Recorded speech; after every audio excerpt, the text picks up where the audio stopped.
So, hello everyone. My name is Sahar, and I'm a PhD student at CISPA Helmholtz Center for Information Security in Germany. And today I'm going to present our paper, Fact-Saboteurs, a taxonomy of evidence manipulation attacks against fact verification systems. So, fact-checking or verification is the process of verifying or debunking false claims by comparing them against evidence.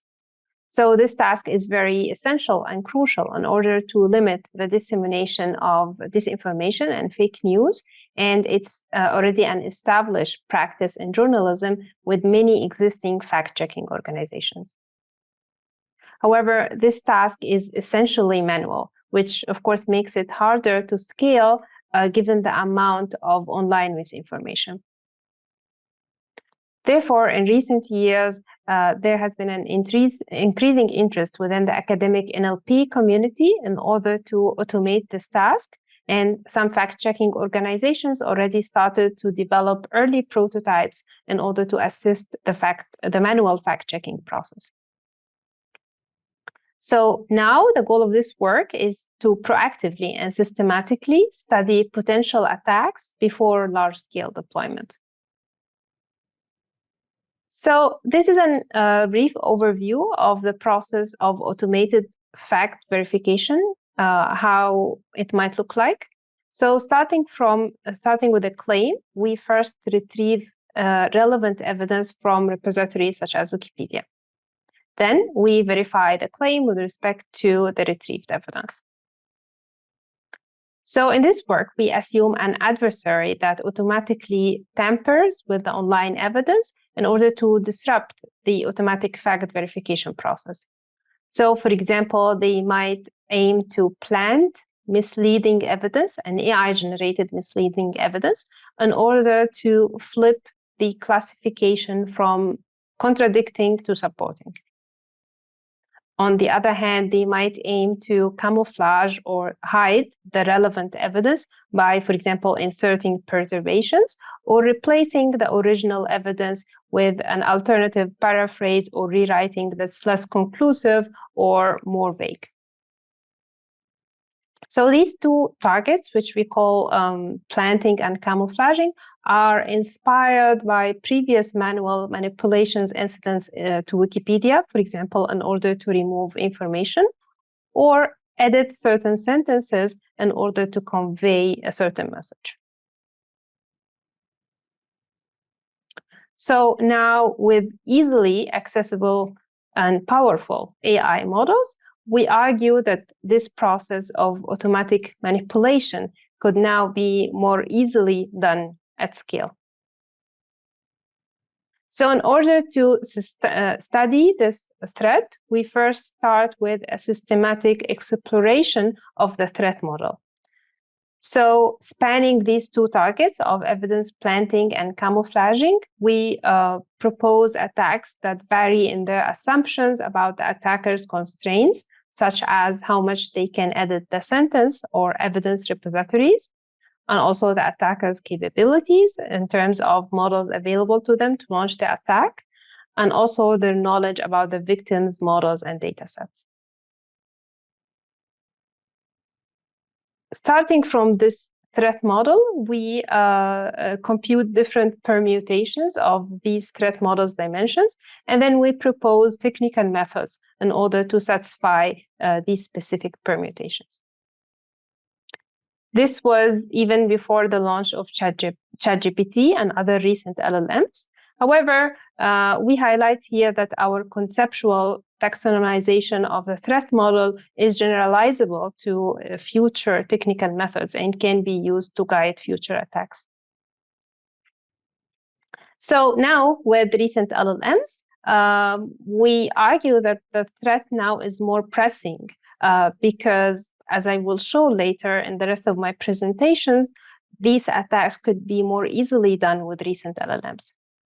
So in the rest of my presentation, I will show how we originally computed these attacks, which we, of course, quantify comprehensively in the paper, but also to give more insights and perspectives, I will show how these attacks could be similarly done with recent LLMs. So our pipeline is first we start with the retrieval model. So we train models to rank sentences with respect to the claim. But this now could be more easily done by retrieval augmented or internet augmented models, such as ChatGPT plugins or Bing Chat. Next, we develop different attacks in order to edit the sentences.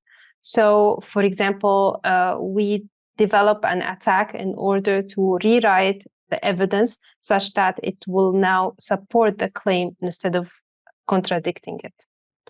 We start with first masking the snippets that contradict the claim and then rewriting them. This attack required training multiple models, which might now be easier when we simply instruct the model to rewrite the sentence. To achieve evidence camouflaging, we propose an attack that rewrites the evidence by proposing different alternative sentences and then picking the sentence that's least relevant to the claim, such that it will provide a neutral stance towards the claim, which again might be easily done by instructing the model to rewrite the sentence in a less conclusive way. We propose or we investigate a stealthy attack by inserting imperceptible perturbations into the evidence. And this is done by black box optimization against either the retrieval or the verification model. And in a sense, we can think of this attack as breaking the tokenization step by inserting these perturbations into the top tokens that are top relevant to the claim. So in order to do this with recent LLMs, we first ask the model to identify the top 5 words in the evidence or in the sentence. And then we ask it to insert perturbations in these top words. So of course, more work is needed in order to quantify the performance of these new methods and new LLMs. But now I would like to show you some of the results that we got with our original attacks. So the main message here that we highlight is that attacks could really degrade the performance of models, even with few edited or added sentences. And they also transfer to other models with different architectures in a black box manner. Planting attacks that generate counter evidence, they succeed even when original evidence exists. This might imply that models are looking for any similarity or agreement between the claim and the evidence, even in the presence of contradiction and uncertainty. We highlight that attacks might negatively affect humans in the loop by misleading them by the manipulated or generated evidence. And of course, we need more work in order to quantify the effect of these attacks in humans in future user studies. So now we ask the question of how to robustify fact-checking models.